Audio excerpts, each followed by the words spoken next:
Gannavaram TDP office పై దాడి కేసులో కీలక పరిణామం చోటు చేసుకుంది. విజయవాడ కోర్టులో సిఐడి అధికారులు పీటీ వారెంట్ దాఖలు చేశారు.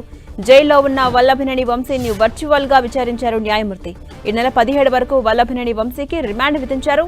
గతంలో ఇదే కేసులో బెయిల్ పిటిషన్స్ ను హైకోర్టు డిస్మిస్ చేసింది. దీంతో ప్రస్తుతం పీటీ వారెంట్ దాఖలు చేశారు సిఐడి అధికారులు. గన్నవరం టీడీపీ ఆఫీస్ పై దాడి కేసులో వల్లభినేని వంశీ A71 గా ఉన్నారు.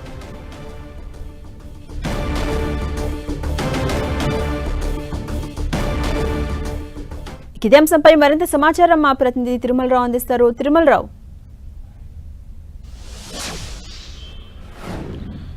ఝాన్సీ, గన్నవరం టీడీపీ కార్యాలయంపై దాడి కేసులో కొద్దిసేపటి క్రితమే ఎవరైతే ఉన్నారో వల్లభనేని వంశీని కోర్టు వర్చువల్గా విచారణ జరిగింది. అయితే ఈ కేసులో పీటీ వారెంట్ సిఐడి వాళ్ళు దాఖలు చేయడం జరిగింది. పీటీ వారెంట్ మీద విచారించిన కోర్టు ఈ నెల 17 వరకు రిమాండ్ విధించడం జరిగింది. ఈ కేసు సంబంధించి గతంలో ఏపీ హైకోర్టులో ముందస్తు బెయిల్ పిటిషన్ వల్లభనేని వంశీ దాఖలు చేయడం జరిగింది. సుదీర్ఘంగా 3 నెలల పాటు విచారణ చేసిన తర్వాత Vallabhaneni Vamsi bail petition high court dismiss చేయడం జరిగింది. దీంతో ఈరోజు పీటీ వారెంట్ మీద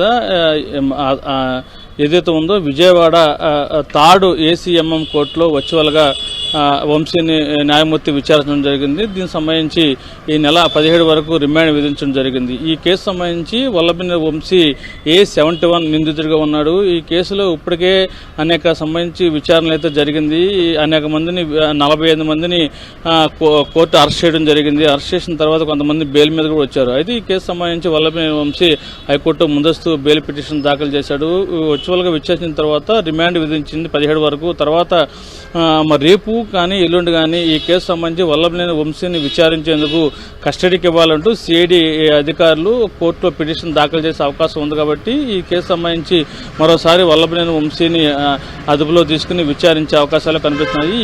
వల్లభనేని వంశీ టీడీపీ కార్యాలయం మీద ఎందుకు దాడి చేయాల్సి వచ్చింది, దానికి గల కారణాలు ఏమిటి అనే కోణంలో పోలీసులు కస్టడీ పిటిషన్ వేసి విచారించే అవకాశాలు కూడా కనిపిస్తున్నాయి. ఝాన్సీ, అంటే ఈ నెల 17 వరకు రిమాండ్ విధించిన నేపథ్యంలో వల్లభినేని వంశీని ఏ కోణంలో విచారించే అవకాశం కనిపిస్తోంది? ప్రధానంగా ఇప్పటి వరకు జరిగినటువంటి విచారణలో ఏమైనా అంశాలు రాబట్టారా? అంటే ఝాన్సీ, ఈ టీడీపీ కార్యాలయంపై దాడి సంబంధించి ఇప్పటి వరకు పోలీసులు అయితే వల్లభనేని వంశీని విచారించలేదు. హైకోర్టు బెయిల్ డిస్మిస్ చేసింది కాబట్టి ఆల్రెడీ సత్యవర్ధన్ కిడ్నాప్ కేసులో వల్లభనేని వంశీ జైల్లో ఉన్నాడు. దీనికి సంబంధించి జైల్లో ఉన్నాడు కాబట్టి పీటీ వారెంట్ జారీ చేయడం జరిగింది. పీటీ వారెంట్ దానికి సంబంధించి కోర్టుకు తెలిపారు.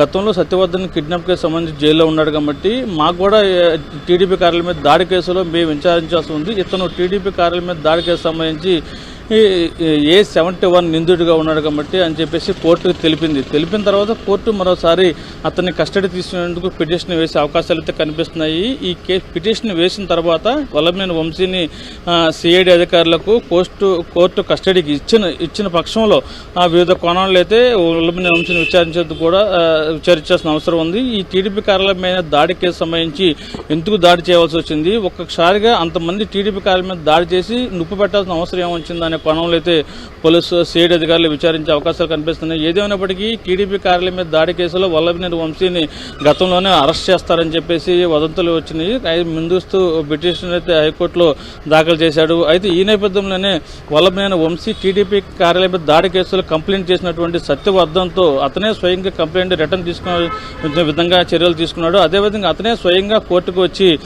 టీడీపీ కార్యాలయం మీద దాడికి సంబంధించి నేను లేను, నా మీద కావాలని నన్ను కేసు పెట్టమని చెప్పేసి అన్నారు అంటూ వల్లభనేని వంశీ ప్రోద్బలంతోనే సత్యవర్ధన్ కేసు రిటర్న్ తీసుకుని చెప్పారు. ఈ నేపథ్యంలోనే వల్లభనేని వంశీ తన తమ్ముడిని కిడ్నాప్ చేశారంటూ సత్యవర్ధన్ సోదరుడు కేసు నమోదు చేయడం జరిగింది. సత్యవర్ధన్ కిడ్నాప్ చేశారు కాబట్టి వల్లభనేని వంశీని కిడ్నాప్ కేసు మీద అరెస్ట్ చేయడం జరిగింది. సో ఈ కేసు ఇటు నడుస్తుండగా మళ్ళీ తాజాగా సిఐడి అధికారులు పీటీ వారెంట్ దాడి చేయడంతో కేసు తీవ్రతరం ఉంటుందని చెప్పేసి ప్రతి ఒక్కరు అయితే ఏం జరుగుతుందనేది ప్రతి ఒక్కరితో ఆసక్తిగా ఎదురు చూస్తున్నారు. Jhansi, thank you Tirumalarao.